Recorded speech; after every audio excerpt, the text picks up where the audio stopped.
Hi, this is Wishop, and this is your card reading for the new moon in Pisces of March 17th. Astrologically, I'm going to be really fast because I've got 9 cards down, a 9 Lenormand, and that's going to take some time. So, it's sort of like right now, the energy is like you have fished up something from the bottom of a muddy river and you are washing the gloop off it, and stuff is coming up that you're like, what the heck is that? And it might even be messy, but you are cleaning the gunk off a treasure. And when you have that treasure and you can recognize it, you will figure out the best way to use it. But there's still a lot of stuff coming up from the deeps. We've got Pisces, Jupiter's retrograde in Scorpio.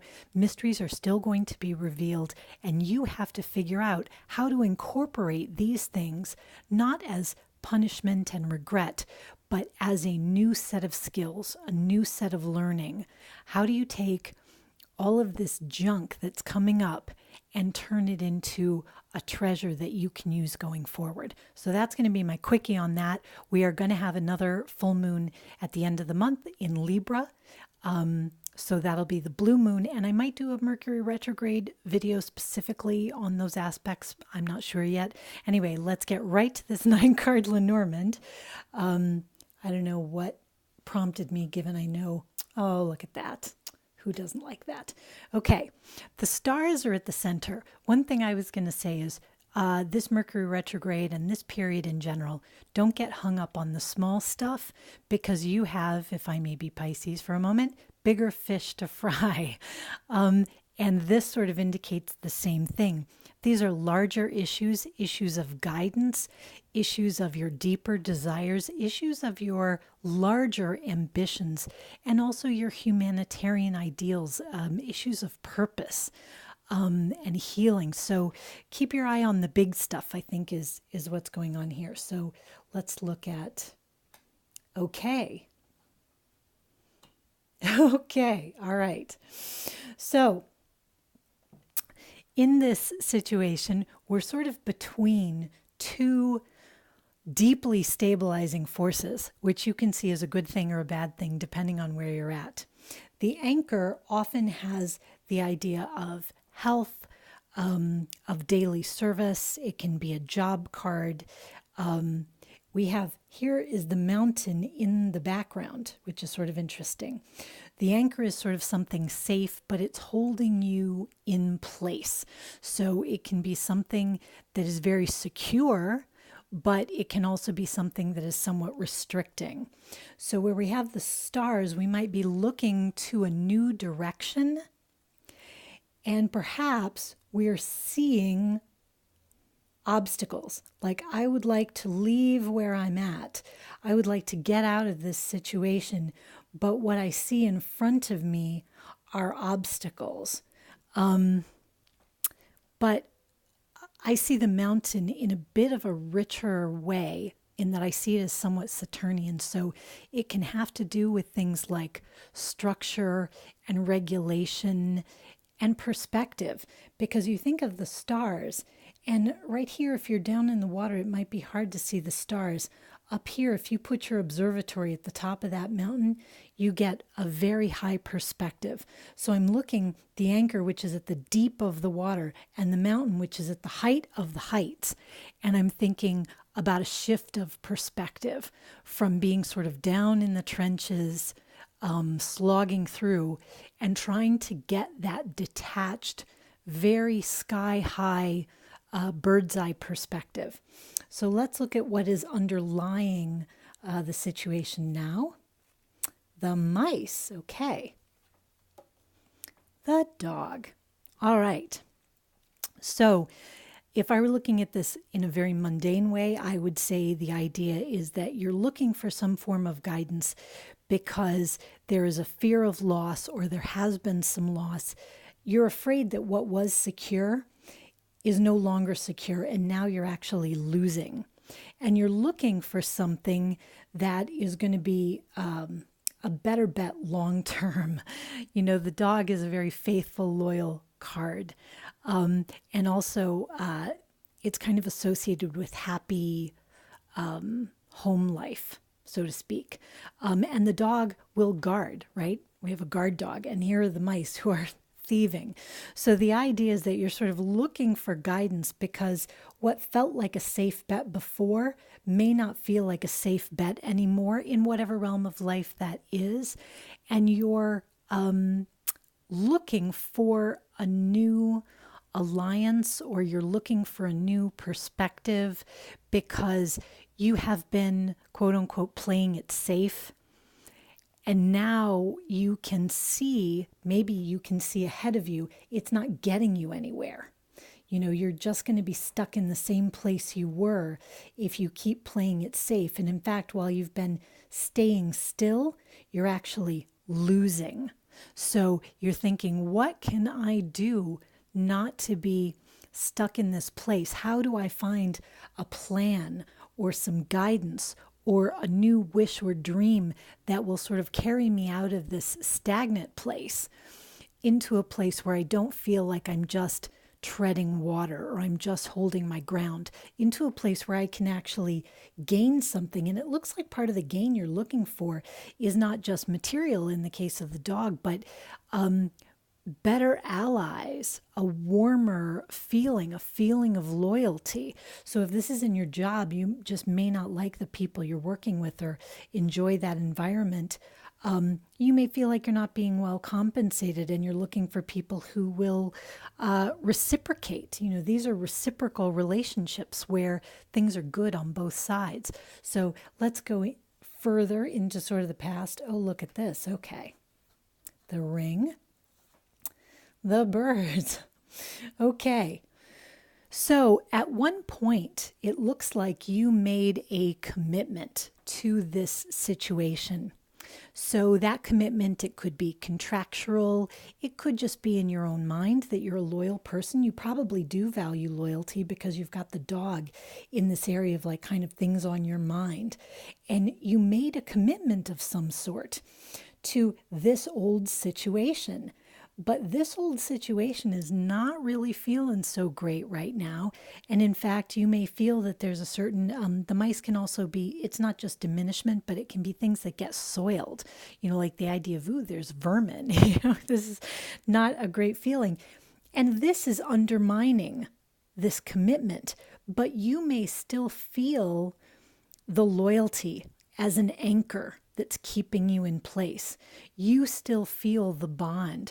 And it may be just because you are trying to be an honorable person. It may be because you do have a contract of some sort that you haven't figured out yet. It may be because it's scary to jump forward into something new. So definitely I'm looking at this as there was a commitment that at one time seemed like a safe bet.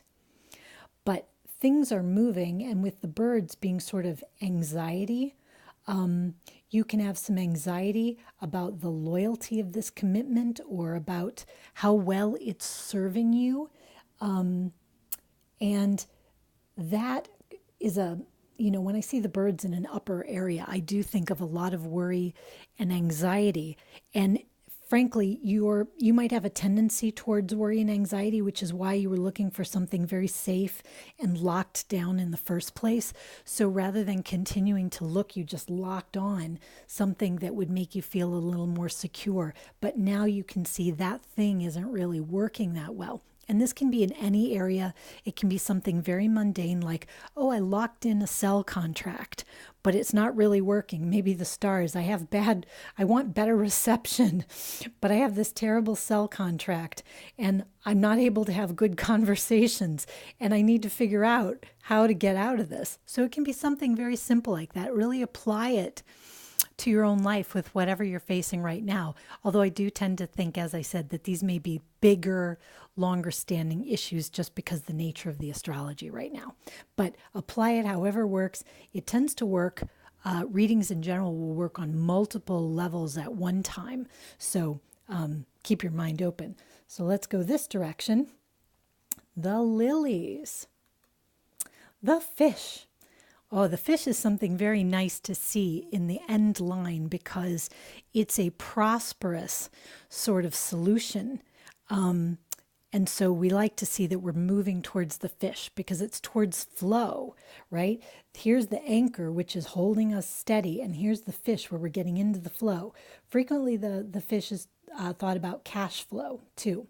And since the fish is on top of the mountain, it's sort of like flowing over the obstacles.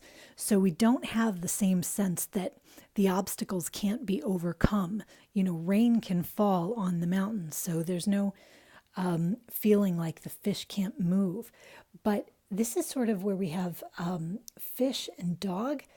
I think of fish as multiples of things and dog as being loyal. So these multiple friends, like if you look at this group of mice, these are not great allies.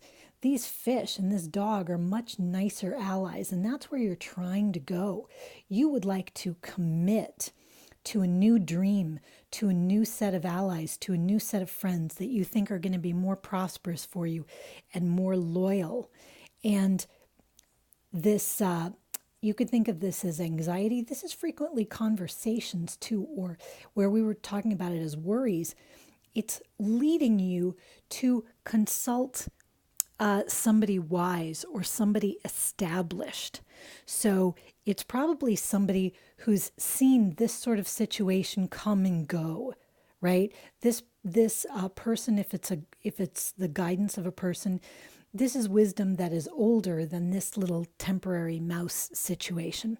So you're looking to older wisdom, possibly to an older counselor or someone you know who's very wise in these topics, someone who has been through a lot of what you're trying to go through. This can also be because I think of the lilies as ancestral. You could be thinking about your ancestors or your past history. Any place you like to go to for that kind of calming wisdom. This is about calmness and serenity, right? So this is being calm in the flow. Because you'd like to join a new river. You'd kind of like to get out of this one and you'd like to get into this one. So let's flip over the oracle card. This is Art Through the Eyes of the Soul oracle, just because I thought maybe it would be another little focal point, and we'll see how it amplifies the reading. Oh, seek the guide with noble ideals. I really like that. This is the Arthur continuum. So again, we have this idea that you know somebody, because it's in the lower row for me, and this is a ring. This could be maybe a former boss, someone you have had a commitment with that is longer than your commitment to whatever this mice thing is. So this is somebody who predates it, and somebody whom you probably have some affection for, or you were connected in maybe a mentoring relationship, but it's an actual relationship. It's not just a transaction. It's a real relationship. And you have that person available to you so that you can seek the guide with noble ideals and find out about changing the crowd you're hanging with, so to speak. And this is not because, you've done something wrong or it wasn't educational. It's just because it's not a good fit for where your dreams are now. It's not loyal to the direction you're going now. It's not helping you get there. So let me read you a little bit from this book if I can. Okay, let's see. It sort of depends how quickly I can find it. Oh my goodness. All right. Really? Is it even in here? There we go. Sorry. I just knew it would happen if I tried to find it. Okay. All right. Meditate on a historical or mythological figure that has personal significance to you. This may trigger past life memories and help create your own neo-mythic story. So this is about how the author felt Arthur's presence around her and how that era, as she says, bleeding through into this time frame was inspirational to her. So again, you want to look for older inspiration, and it could be inspiration of your own actions in the past. But hopefully I got all that in there, and there's only time to say thanks for your like, shares, subscribes, and rock on with your bad selves.